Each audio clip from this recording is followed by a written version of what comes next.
Hi hello అండి, అందరూ ఎలా ఉన్నారు? బాగున్నారా? మేమైతే చాలా చాలా బాగున్నాం. మీరు కూడా అందరూ బాగుండాలని, ఆయురారోగ్యాలతో చల్లగా ఉండాలని మనస్ఫూర్తిగా కోరుకుంటూ, ఈ 24లో మీరు కూడా నాతో పాటు చామంతి సింగిల్ ప్లాంట్‌కి 1000 ఫ్లవర్స్ ఇంకా వీలైనంత ఎక్కువ కలర్స్ గెయిన్ చేసుకొని, చక్కగా మీరు కూడా ప్లాంటేషన్ చేసుకొని కార్తీక మాసం వరకు పూలు పూయించుకోవాలని ఒక డ్రీమ్‌తో నేనైతే ఈ వీడియోనైతే షేర్ చేస్తున్నాను.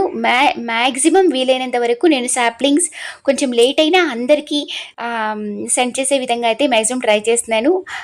మనం ఈ వీడియోలోకి వెళ్ళిపోదాం. చాలా చాలా విషయాలు అయితే మాట్లాడేసుకుందాం. కొత్త కొత్త సాప్లింగ్స్, కొత్త కలర్స్, అసలు ఎలా సాప్లింగ్స్ మనము ప్లాంటేషన్ చేసేసుకోవాలి, ఎన్ని డేస్ సెమీ షేడ్లో ఉంచుకోవాలి, పాటీ మిక్స్ ఎలా చేసేసుకోవాలి, పార్ట్స్లోకి ఎలా షిఫ్ట్ చేసుకోవాలి, ఎప్పుడు షిఫ్ట్ చేసుకోవాలి, ఏంటి ఏ ఎరువులు ఇవ్వాలి ఫ్రీక్వెంట్గా, అవన్నీ అన్ని విషయాలు కూలంకుషంగా అన్నీ మాట్లాడేసుకుందాం.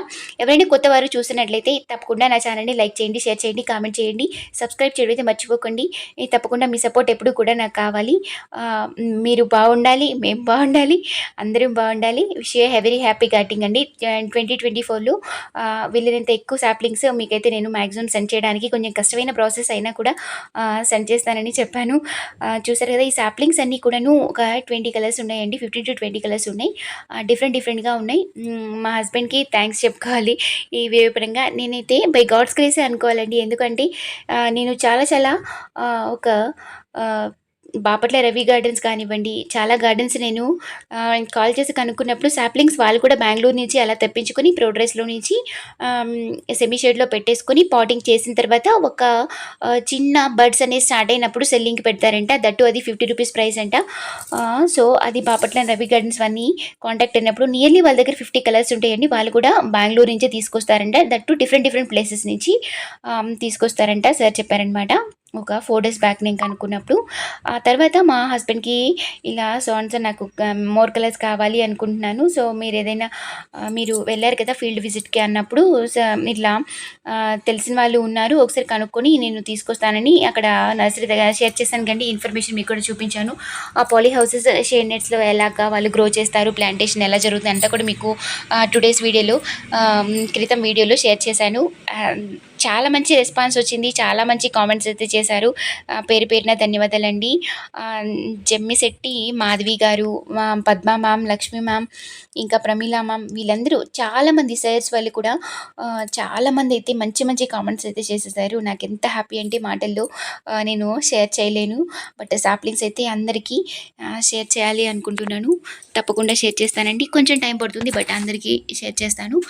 ముందుగా అయితే ఈ సాప్లింగ్స్ అన్నింటినీ కూడా తీసుకొచ్చిన తర్వాత నేను ఒక నెక్స్ట్ డే అనమాట, తీసుకొచ్చిన నెక్స్ట్ డేనే నేను కొంచెం డిఫరెంట్గా పార్టీషన్ చేసేసుకొని వాటన్నిటిని ఈ సాయిల్ మిక్స్ చేస్తున్నాను అనమాట. మీకు ఒకసారి చూపిస్తున్నాను. సాయిల్ మిక్స్ ఎప్పుడు కూడా చిన్న సాప్లింగ్స్ అయినా కానివ్వండి, రూట్స్ వచ్చిన తర్వాత అన్ని రకాల ఎరువులు వేసి అలా పాటింగ్ చేయకూడదు. ఎందుకు అంటే పసిపిల్లలు ఎలాగో మనకి చిన్న సాప్లింగ్స్ కూడా అలాగే అండి. మనం ఎంత కేర్గా చూసుకుంటామో, అమ్మ కడుపులో నుంచి వచ్చిన తర్వాత బిడ్డని మనం ఎంత జాగ్రత్తగా చూసుకుంటామో, లేలేత పాదాలు, లేలేత చేతులు, చిన్నగా ఎంత సున్నితంగా మసాజ్ చేయడం కానివ్వండి, స్నానం కానివ్వండి, ఎంత సున్నితంగా ట్రీట్ చేస్తాం వాళ్ళని, సేమ్ ఈ సాప్లింగ్స్ని కూడా చిన్నగా రూట్స్ వచ్చి ఇప్పుడే మదర్ ప్లాంట్స్ నుంచి కట్ చేసిన తర్వాత మనం నాటిన తర్వాత అవన్నీ రూట్స్ అనేవి రావడానికి కొంచెం టైం పడుతుంది. అది కూడా సెమీ షేడ్లో ఉంచి కొంచెం నీడన వాటిని కొంచెం రెస్ట్ ఆఫ్ ది పీరియడ్ లాగా కొంచెం మెల్లగా గ్రో అవుతూ ఉంటుంది. ఎంత సెన్సిటివ్గా ఉంటాయంటే డైరెక్ట్గా తీసుకెళ్ళి ప్లాంటేషన్ చేసిన తర్వాత ఎరువులన్నీ ఇచ్చేసి పాటింగ్ మిక్స్లో అలా కలపకూడదండి. ఎప్పుడు కూడాను ఆ ఎరువుల క్వాంటిటీ అనేది ఎఫెక్ట్ అనేది ఎక్కువగా ఉండేసి ఆర్గానిక్ అయినా సరే ఆ చెట్టు అనేది అంతా యాక్సెప్ట్ చేయలేదు అనమాట. ఫ్రీక్వెంట్గా ఎప్పుడైనా పిల్లల్ని మనం ఏజ్ పెరిగే కొంది ఏదైతే ఫుడ్ క్వాంటిటీని పెంచుకుంటూ ఉంటామో ఈ సాప్లింగ్స్ని కూడా చెట్టు గ్రో అయ్యే కొంది మనము ఎరువులన్నీ ఫ్రీక్వెంట్గా ఆల్టర్నేట్ డేస్లో అలాగే ఇచ్చుకుంటూ వెళ్ళాలి. వాటరింగ్ అయినా కానివ్వండి, ఎరువులైనా కానివ్వండి. సో స్టార్టింగ్ స్టేజ్లో ఎప్పుడు కూడా red soil, only red soil అయినా పర్వాలేదు, లేదంటే రెడ్ సాయిల్లో మాత్రమే ఉంది అనుకున్న రెడ్ సాయిల్ అయినా పర్వాలేదు, లేదు అంటే half of the pot sand, లేదంటే రెడ్ సాయిల్, లేదంటే కోకోపిట్, ఊక, చెక్క పొట్టు, లైట్ వెయిట్ సాయిల్ ఎప్పుడు కూడా ఉండాలి. ఇంకొంచెం 3 ఇంచెస్ బ్రాంచెస్కి మనం రూట్స్ వచ్చినప్పుడు వీటిని సాప్లింగ్స్ని చిన్న పార్ట్స్లో పార్టీషన్ చేస్తున్నాం కాబట్టి 5 ఇంచెస్ వచ్చే వరకు ఉండాలి. కాబట్టి కొంచెం అంతా రూట్స్ ఈజీగా ఏరేషన్ అంది రూట్స్ లోపలికి కొంచెం స్ప్రెడ్ అయ్యి కొంచెం చెట్టు ఫస్ట్ పించింగ్ అయ్యేంత వరకు మనం మ్యాక్సిమం సెమీ షెడ్లో ఉంచుకొని కొంచెం 4-5 రోజుల వరకు ఈ సాయిల్ని కొంచెం అంతా ఎరువులు ఏమీ లేకుండా జనరల్గా ఇలా పెట్టేస్తే కొంచెం గ్రో అయిపోతుంది. అసలు సాప్లింగ్ నాటిన సాయంత్రం కానీ మార్నింగ్ కానీ నాటుకొని కొంచెం సెమీ షెడ్లో పెట్టేసాము అనుకోండి, ఎర్లీ మార్నింగ్ అయ్యేసరికి ఒకసారి ఎప్పుడైనా చూడండి, అబ్జర్వ్ చేయండి. చెట్టు అనేది సాప్లింగ్ అనేది ఎప్పుడైనా ఏ మొక్క అయినా సరే ఇలా ఆకులన్నీ ముందుకు వచ్చేసి చాలా ఫ్రెష్గా గ్రోగా కనిపిస్తాయి. అది అప్పుడు నెక్స్ట్ డేకే మనకు అర్థమైపోతుంది ఈ చెట్టు సాప్లింగ్ చిన్న మొక్క అయినా మనము నాటుకున్నప్పుడు బ్రతికేస్తుంది, ఇంకా ప్రాబ్లం లేదు అని. ఇఫ్ ఒక రోజులో తెలియాలి, లేదు అంటే 2 డేస్ టైం పడుతుంది. కొన్ని మొక్కలకి రేర్గా మ్యాక్సిమం నేనైతే అబ్జర్వ్ చేసింది మ్యాక్సిమం 90% నెక్స్ట్ డేకే తెలిసిపోతుంది ఇది బ్రతికేస్తుందా లేదంటే చనిపోతుందా అనేసి.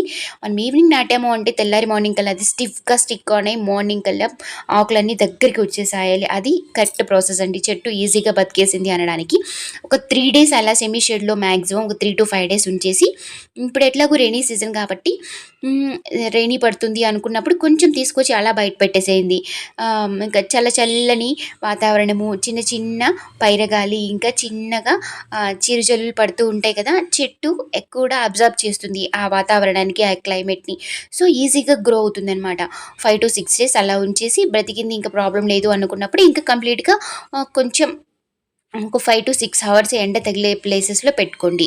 ఒక 1 మంత్ అయిన తర్వాత ఫస్ట్ పించింగ్ అలా చేసేసాము అన్నప్పుడు చేయడానికి రెడీగా ఉంది అన్నప్పుడు ఇంకా పార్ట్స్లోకి షిఫ్ట్ చేసుకోండి. పెద్ద పార్ట్స్లోకి షిఫ్ట్ చేసుకున్నప్పుడు కూడా సాయిల్ మిక్స్ అనేది స్టార్టింగ్లో ఎప్పుడైనా సరే ఎండాకాలం అలాగే సాయిల్ మిక్స్ చేసుకోవాలి. లేదంటే ఈ పాటింగ్ చేస్తాము అని ఒక 10 days ముందు 30% రెడ్ సాయిల్, 30% కోకోపిట్ కానీ లేదంటే వరి పొట్టు కానివ్వండి, చెక్క పొట్టు కానివ్వండి, లేని వాళ్ళు ఇసుక కానివ్వండి అలా వేసుకుని కొంచెం అంత 10% 5% neem powder, mustard cake powder ఇలాగా కొన్ని వేసుకొని ఎవరికి అవైలబుల్గా ఉన్న వాటిని కంపల్సరీ ఇవే కొనుక్కొని వేసుకోవాలని ఎంత ప్రెజర్ ఏం లేదు అండి. అందరికీ కొనుక్కొని అందరూ అవైలబుల్గా అందరు ప్రైస్ పెట్టాలి లేరు కదా. సో ఎవరెవరికి అవైలబుల్గా ఉందని ఇది కౌడంగ్ మాన్యూరు, గేదెల ఎరువు అదైనా సరే సరిపోతుంది. అసలు ఏమీ లేదు అనుకుంటే రెడ్ సాయిల్, ఇసుక, గేదెల ఎరువు అందరికీ పల్లెటూరులో కూడా అవైలబుల్గా ఉంటుంది. 3 కలిపి లైట్ వెయిట్గా తయారు చేసుకొని చక్కగా పెట్టేసుకోవచ్చండి. చాలా ఈజీగా గ్రో అయిపోతుంది.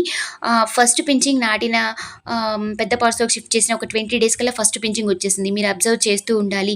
ఈ మిల్లీ బగ్స్ ఇవన్నీ కూడా ఎక్కువగా వస్తూ ఉంటాయి. ఇవన్నీ కూడా ఎప్పుడు నేను చెప్పలేనులేండి. Mealybugs step by step మనం ప్రాసెస్లో వెళ్దాము. అది ఫస్ట్ పించింగ్ ఎలా చేస్తుంది అనేది నేను step by step weekly once అయినా సరే నా అప్డేట్స్ ఇస్తూ ఉంటాను. అప్పుడు ఒకసారి అంత ఒకటే వీడియోలో అంటే కొంచెం కన్ఫ్యూజన్ అయిపోతాము. ఇది ప్రాసెస్ అనమాట. నీటిలో పెట్టుకోండి చక్కగా సాయిల్ మిక్స్కి ఒక 10 days అలా సాయిల్ మిక్స్ చేసుకున్న తర్వాత వాన పడింది అనుకోండి ఇంకా బెటర్ అనమాట. ఆ వర్షానికి అంతా కూడా సాయిల్ అంతా కూడా ఏవైతే ఎరువులు ఇస్తామో అవంతా కూడా సాయిల్కి పట్టేస్తుంది. చక్కగా మొక్క అనేది ఈజీగా స్ప్రెడ్ అయ్యి రూట్స్ అనేవి లైట్ వెయిట్గా ఈజీగా గ్రో అవ్వడానికి చాలా బాగుంటుందన్నమాట. ఇప్పుడు గ్రోతింగ్ పీరియడ్ కాబట్టి జూన్, జూలై, ఆగస్ట్ అనేది ఈజీగా గ్రోత్ అనేది ఫస్ట్ పించింగ్ చేసిన 1 weekకి మళ్ళీ సెకండ్ పించింగ్ వచ్చేసింది. 3 leaves రానివ్వండి, మళ్ళీ పించింగ్ చేసేయండి. ఆ పించింగ్ ప్రాసెస్ కూడా నేను ఒక వీడియో సింపుల్గా షేర్ చేస్తానండి, కన్ఫ్యూజ్ అవ్వకండి, ఏం ప్రాబ్లం లేదు. సో ఇదంతా నేను ఇలాగ డిఫరెంట్గా పాలీ బ్యాగ్స్లో పెట్టాను, ఇంకా పార్ట్స్లో పెట్టేసుకున్నాను, ఇంకా చిన్న చిన్న డబ్బాల్లో పాలీ బ్యాగ్స్లో అలా పెట్టేశాను డిఫరెంట్గా. చూస్తారు కదా, ఈ చిన్న స్టెమ్ వచ్చేసి ఒక చిన్న దీనికి తల కొంచెం కట్ అయిపోయింది. ఆ చిన్నదాన్ని కూడా అలా పెట్టేశాను అనమాట. అది కూడా స్టిక్ అని అయిపోయింది, ప్రాబ్లం లేదు. ఒక 3rd day అనమాట, మీకు చూపిస్తున్నాను కదా, నాటిన 3rd day నాకు ఇలాగా అన్నీ ఫ్రెష్గా కంప్లీట్గా అన్నీ బ్రతికేసాయి అనమాట. నేను ఇప్పుడు మ్యాక్సిమం ఎండలోనే పెట్టేశాను డైరెక్ట్గా. మీరు చూసుకుంటూ ఎండ ఎక్కువగా ఉంది అంటే కొంచెం సెమీ షేడ్లో చేర్చుకోండి, లేదు అంటే అలా పెట్టేసుకోండి. ఈ లైట్ వెయిట్ సాయిల్ అంతా కూడా నేను ఆల్రెడీ పార్ట్స్లో ప్రిపేర్ చేసి పెట్టుకున్నానండి ముందే. ఈ సాయిల్ మిక్స్ ఏదైతే ఉంటుందో శాండ్, రెడ్ శాండ్, సాయిల్ ఇవన్నీ కూడా సో డైరెక్ట్గా నేను అలాగే పెట్టేశానమాట. మీకు అది మాత్రమే క్లిప్పింగ్లో చూపించాను. నచ్చితే లైక్ చేయండి, షేర్ చేయండి, కామెంట్ చేయండి. Thank you. సబ్స్క్రైబ్ చేసిన వారందరికీ పేరు పేరున ధన్యవాదాలు. థ్యాంక్ యూ సో మచ్ అండి.